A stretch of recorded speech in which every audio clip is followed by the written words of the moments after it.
صاف ظاہر ہے تنگ آمد بجنگ آمد، ہم کوئی اگلا راست قدم اٹھانے کے لیے مجبور ہوں گے کہ امت اس جگہ پر، اور یہ قوم کی غیرت کا مسئلہ ہے، قوم کی اہمیت کا مسئلہ ہے، ملی مسئلہ ہے، ایک پورا قومی پاکستانی قومیت کا مسئلہ ہے. یار جو گالی دے کر ہمیں کیا ہوا ہے کہ یار آپ ان کی بات کرتے ہو، یہ تو امریکہ کے ویزے کی خاطر، ان کے منہ پر کوئی ایسی بات انہوں نے کیوں کی ہے؟ ایسی وجہ سے ہی کی ہے کہ یار اپنی بیٹیوں کے لیے کوئی نہیں بولتا، اپنی اہمیت کے لیے نہیں. اور آپ مجھے تاریخ میں بتائیں کسی نے بیٹی بیچی ہو اور نہیں کسی نے اپنی بیٹیوں کو ماننے سے انکار کر دیا، یہ تو عجیب سی بات ہے.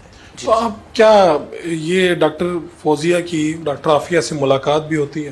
اس کے بعد آپ کا تو اس فیملی سے رابطہ ہے؟ جی میری ان کی والدہ سے اتنا زیادہ رابطہ تھا کہ جب سے میں مل کے آیا تھا اس دن کے بعد جو سب سے پہلی عید مبارک ہوتی تھی وہ میں ان کی والدہ کو کرتا ہوں. ڈاکٹر صاحبہ کی والدہ سے میری عید مبارک ہوتی، اور وہ ایسی خاتون اور ایسی باصلاحیت اور ایسی شعار والی خاتون اور ایسی حوصلہ مند خاتون جس کی بیٹا نہیں بیٹی غیروں کی قید میں اتنی دیر ہو، تو وہ بڑی جواں مردی سے بات کرتی تھی اور اپنے آپ کو بڑا سنبھال کے بات کرتی تھی اور اپنے جذبات پر بھی کنٹرول رکھ کے بات کرتی تھی. یعنی میں کہیں ہوا کہ ان کی آنکھیں چل گئیں، ورنہ یہ کہتی تھی کہ ہم جس خاندان میں سے ہیں وہ صدیقی خاندان ہے ہمارا، اور ہماری روایت ہے کہ ہم نے قربانیاں دی ہیں، تو ہماری بیٹی نے ہمارا سر فخر سے بلند کیا، ہم صدیق اکبر کی خاندان سے.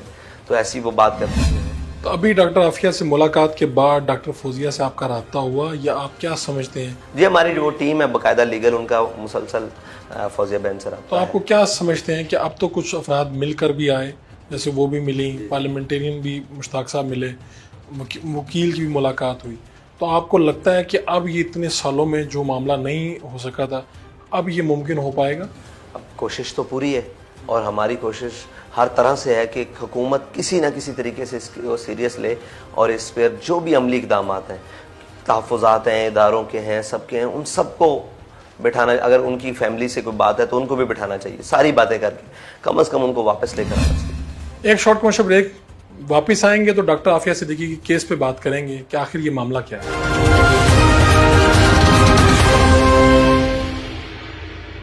Welcome back. آپ اپنے جو سیاسی جو آپ منشور دیں گے الیکشن کے لیے، کیا اس میں بھی اس کو حصہ بنائیں گے؟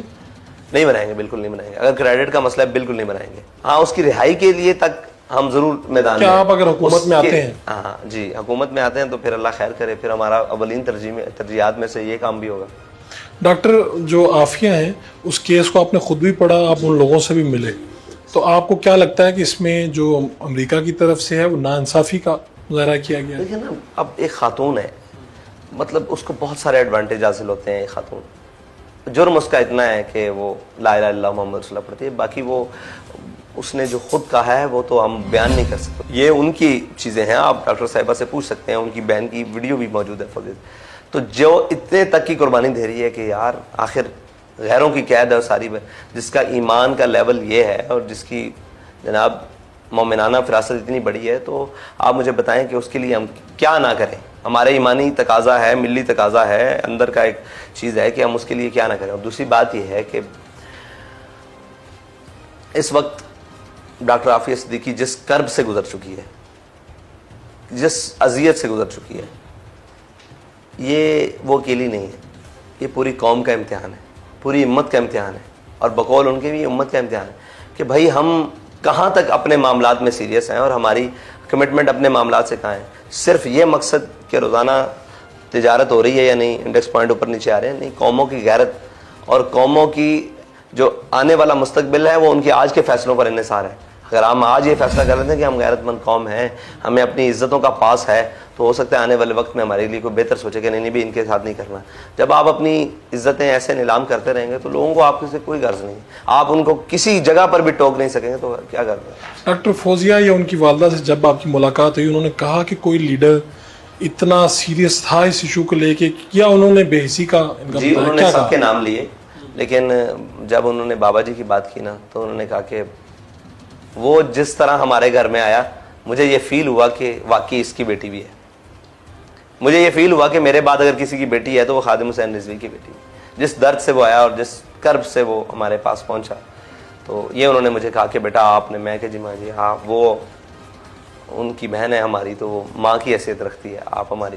تو انہوں نے کہا کہ عافیہ کو آنا چاہیے پاکستان، تو کیا طریقہ ہوگا. میں نے کہا جی اس کا طریقہ کار ان کو بھی کہا تھا کان میں، تو مسکرا پڑی تھی اور خوش بھی ہوئی تھی. میں نے کہا اس کا طریقہ کار یہ ہے کہ قیدیوں کے تبادلے ہوتے ہیں اور بڑے بڑے جگہ بات ہوتی ہے کہ عافیہ صدیقی اگر باقی ماندہ قید گزارنی ہے تو میں چلا جاتا ہوں, اگر کوئی کسی بھی طرح سے وہ مان جاتے ہیں تو میں چلا جاتا ہوں, ان کی باقی ماندہ قید گزار کر میں آ جاؤں گا. یعنی آپ نے اپنے آپ کو پیش کیا؟ بالکل پیش کیا. اور اب تو میں نے سر عام کہا ہے کہ اگر کوئی سلسلہ نہیں بن رہا تو اس کی جگہ قید کاٹنے کے لیے ہم تیار ہیں.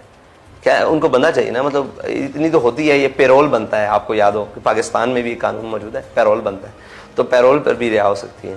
اور اگر وہ کہتے ہیں کہ جیسے ریمنڈ ڈیوس کیا ہے یہاں سے, تو اس کے بدلے میں نے کرنل جوزف کیا ہے پاکستانی کو شہید کر کے. مطلب خاموشی سے اتنی وارداتیں ڈلی ہیں. کیا وہ پاکستانی نہیں تھے؟ کیا ان کا جرم عافیہ صدیقی کے جرم سے بڑا نہیں تھا؟ جو ان کے ہاں جرم ہے, ہم تو اسے بے گناہ کہتے ہیں, لیکن ان کے ہاں جرم جو تھا ان کو تو 86 دن بھی نہیں رکھ سکے, بلکہ بعض تو 86 گھنٹے بھی نہیں رہے. ان کو ہم نے اتنے پروٹوکول سے بھیجا ہے, اور وہ تھے بھی مرد, ایک خاتون, ساری باتیں. تو سائے موت کی سزا بھی جو ہے نا, کسی کے قتل کی سزا بھی, وہ بھی 23-24 سال ہی ہے. وہ تو دن رات ڈال کے کی جاتے ہیں, انہوں نے اسٹریٹ کاٹی. تو آپ کے خیال میں کسی سٹیج پہ ایسا ہو سکتا ہے کہ ڈاکٹر عافیہ کے معاملے پہ اگر حکومت سنجیدگی نہیں دکھاتی تو آپ لوگ سڑکوں پر آ جائیں گے؟